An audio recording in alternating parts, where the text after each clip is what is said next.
Chamo, estoy ensalmando al patriarcado. I'm saging the patriarchy. I shall not set fire to anything else. Salve, Divonauts, welcome back to Cronista de Indias, the Herstory YouTube channel by Dr. Andrea Lorena Fernandez.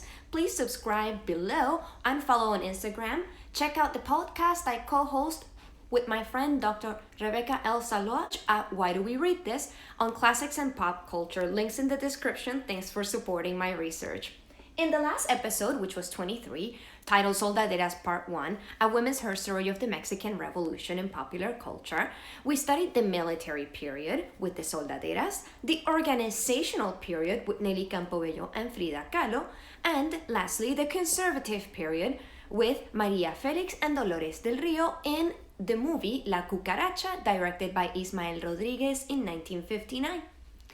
In this present episode 24, it's Soldaderas Part 2, Pop Culture. Nellie Campobello's child narrator in Cartucho reclaims the Mexican Revolution. Here's a little recap about Soldaderas in pop culture.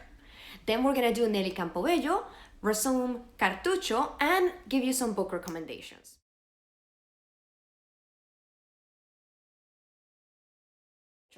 Men and women were equally valuable during the military phase of the Mexican Revolution.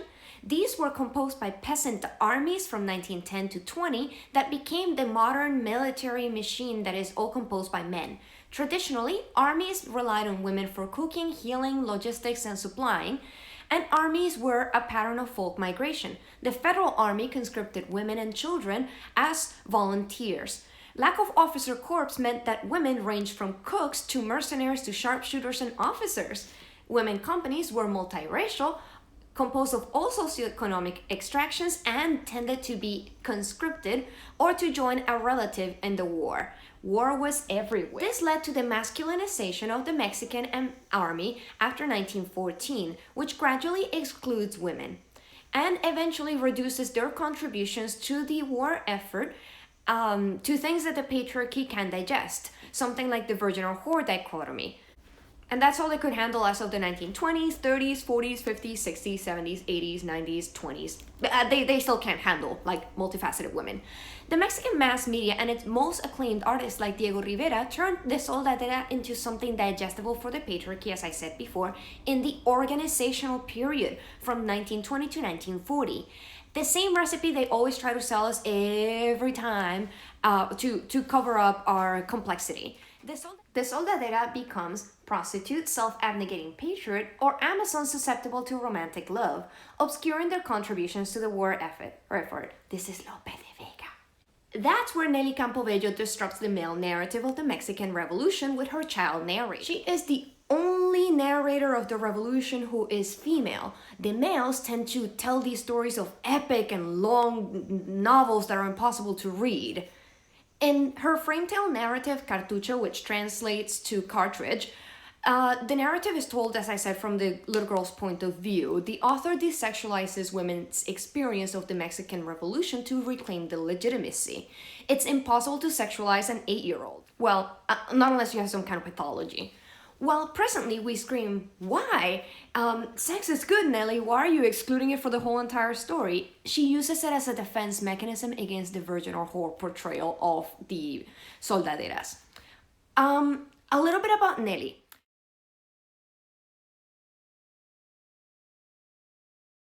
In 1986. As an author, she has received little academic interest. In fact, this is an effort to bring her to the foreground. The narratives of the Mexican Revolution are epic, long, and exhausting. Hers, by comparison, is short, digestible, and seemingly unassuming. Unmarried by choice, a dancer and a novelist, she held on to that loyalty to the northern region of Durango where she came from instead of the central government of Mexico City. In Cartucho, she portrays a defense of Pancho Villa against the middle class's vilification of his historical contribution and character. The only woman among the writers of the revolution, Nellie's child's point of view is a testimonial. It bespeaks of the mother's monumentality. It's also a corrido or folk ballad, autobiographical, also since Nellie was part of the Villista effort as a child herself. Nellie Campobello is actually a transitional author. We don't know whether to classify her as a novelist or a photojournalist. She reminds us of the 19th century romanticism and nostalgia for the heroic revolutions after their failure. She admires untamed nature and the noble savage and has a cause to fight for, Pancho Villa. The child's point of view is mixed with 20th century realism. This realism is characteristic of cultural patriotism of the 1920s and 30s in Mexico. It's cruel, gritty, and real. The characters live and die in the same page. The snapshots of the characters are photographic. They're brief, brutal.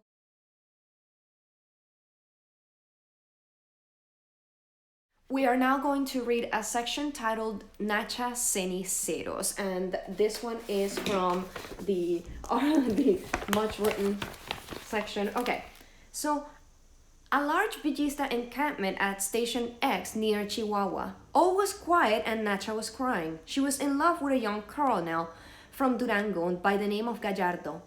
Nacha was a coronela who carried a pistol and wore braid. She had been crying after an old woman gave her advice. She went to her tent where she was busily cleaning her pistol when all of a sudden it went off. In the next tent was Gallardo, sitting at a table and talking to a woman.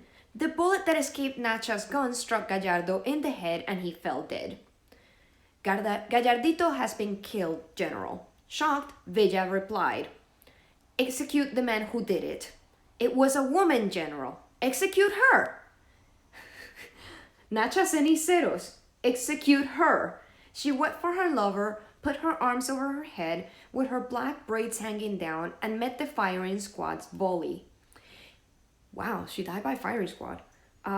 This was the version that was told for many years in the north of Mexico. The truth came out sometime later. Nacha Ceniceros was still alive. She had gone back to her home in Catarinas, undoubtedly disillusioned by the attitude of those who tried to divide among themselves the triumphs of the majority. Nacha Ceniceros tamed ponies and rode horses better than any man. She was what was called a country girl, but in the mountain style. With her incredible skill, she could do anything a man could with his masculine strength. She joined the revolution because Porfirio Diaz's henchmen had assassinated her father. If she wanted to, she could have married one of the most prominent Villista generals. She could have been one of the most famous women in the revolution. But Nacha Ceniceros returned quietly to her ravaged home and began to rebuild the walls and fill in the openings through which thousands of bullets had been fired against the murderous Carrancistas. There is a tiny bit more. Excuse me, it's just this bit. The curtain of lies against General Villa, spread by organized groups of slanderers and propagators of the Black legend, will fall, just as will the bronze statues that have been erected with their contributions. Now I say, and I say it with the voice of someone who has known how to unravel lies, Viva Nacha Ceniceros, Coronela de la Revolución. Oh, wasn't this wonderful? The first thing that you notice about Nacha Ceniceros is that it seems as though she is dead by firing squad, and then she turns up alive in her hometown. She joins the army because her father is killed by the Carrancistas, so out of revenge, that fits the pattern. And then she lives out her life, and there is a critique of those who will decry or detract from Pancho Villa's contribution. We come to the conclusion that in her worldview, even as a child, war is hell. The episodic structure, the little character development makes death normal. Mother is the only stability in the little girl's life. This is a frame-tell narrative much like 1001 Nights.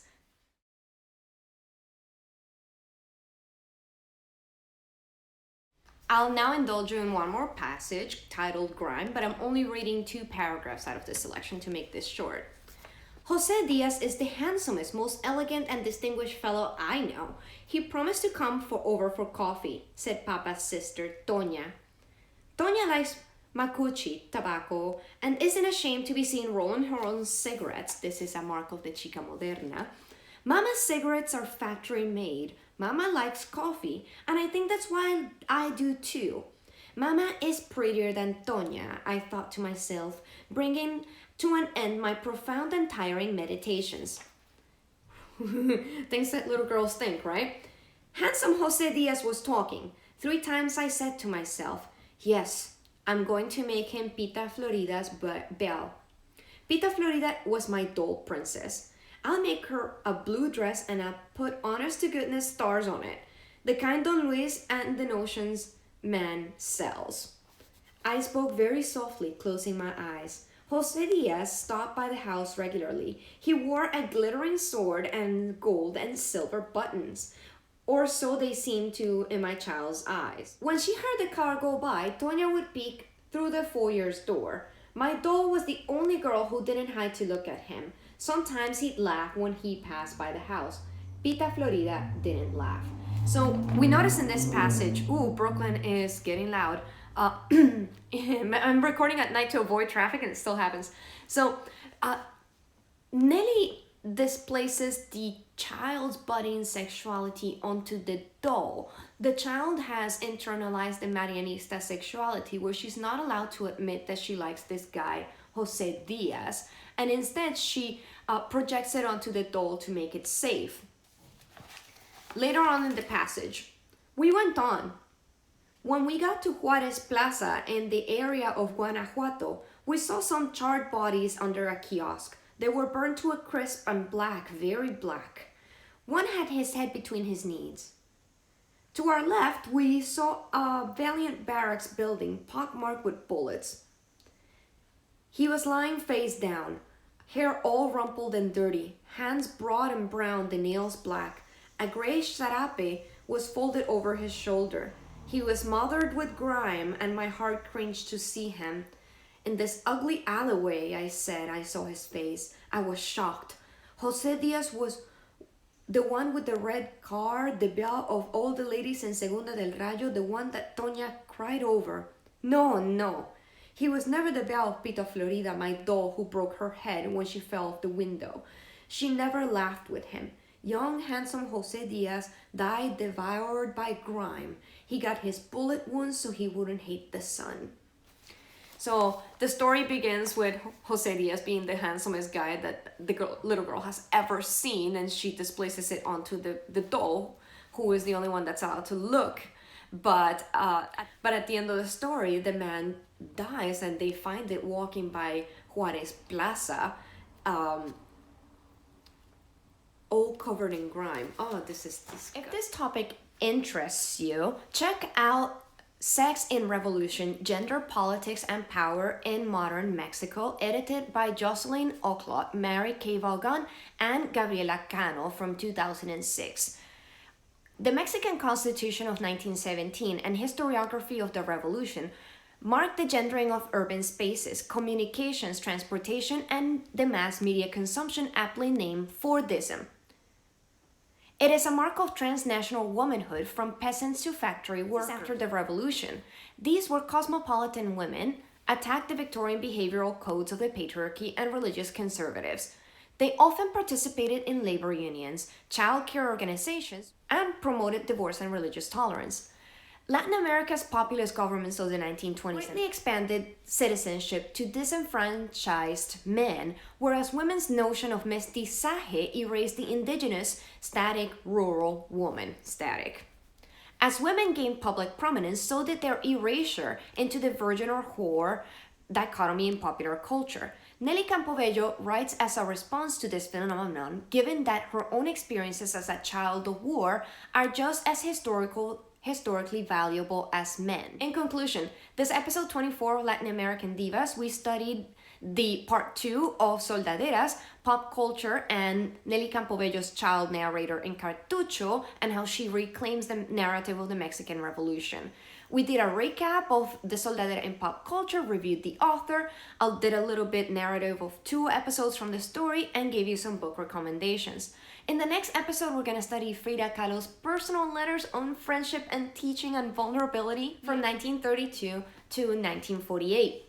Thank you for taking the time to learn about Latin American divas right here at Cronista de India's YouTube channel, where new episodes drop, well, however many and whenever many I can post them. As always, a million thanks for viewing, liking, sharing the episodes, commenting below, and as always, do epic shit.